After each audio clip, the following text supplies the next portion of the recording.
राणा सांगा का पूरा इतिहास। परिचय। राणा सांगा संवत 1540 से 1572 ई 1482 से 1528 का वास्तविक नाम महाराणा संग्राम सिंह था।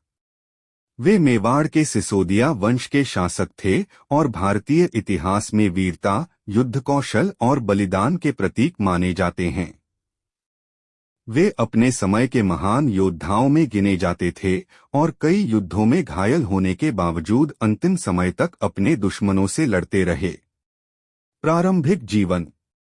राणा सांगा का जन्म 12 अप्रैल 1482 को मेवाड़ के सिसोदिया राजवंश में हुआ था।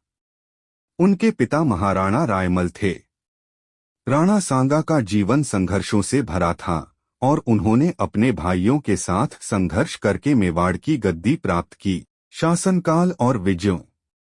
राणा सांगा ने अपने शासनकाल में कई युद्ध लड़े और विजय प्राप्त की। वे न केवल राजस्थान बल्कि उत्तर भारत में भी एक शक्तिशाली शासक के रूप में उभरे। उनके शासनकाल में प्रमुख घटनाएं निम्नलिखित हैं। 1. दिल्ली और मालवा पर आक्रमण। राणा सांगा ने 1519 में मालवा के सुल्तान महमूद खिलजी को पराजित किया और चंदेरी को अपने अधीन कर लिया। उन्होंने दिल्ली के सुल्तान इब्राहिम लोदी को भी कई युद्धों में पराजित किया, जिससे उनकी शक्ति उत्तरी भारत में फैल गई। 2. खानवा का युद्ध 1527।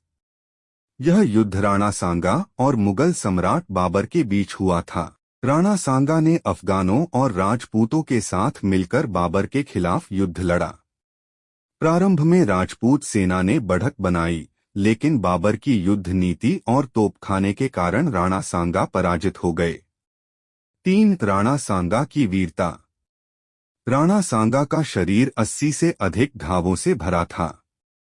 वे एक हाथ से लड़ सकते थे और उनकी एक आंख भी खो चुकी थी। उन्होंने कई बार मुगलों, लोदियों और अन्य शत्रुओं के विरुद्ध युद्ध किए। राणा सांगा की मृत्यु। खानवा की हार के बावजूद राणा सांगा ने हिम्मत नहीं हारी और अपनी सेना को पुनर्गठित करने लगे।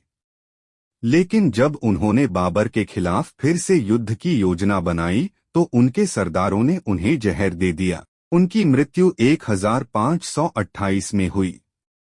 निष्कर्ष। राणा सांगा भारतीय इतिहास में वीरता और संघर्ष के प्रतीक थे। उन्होंने अपने राज्य की स्वतंत्रता के लिए संघर्ष किया और अंत तक दुश्मनों से लड़े।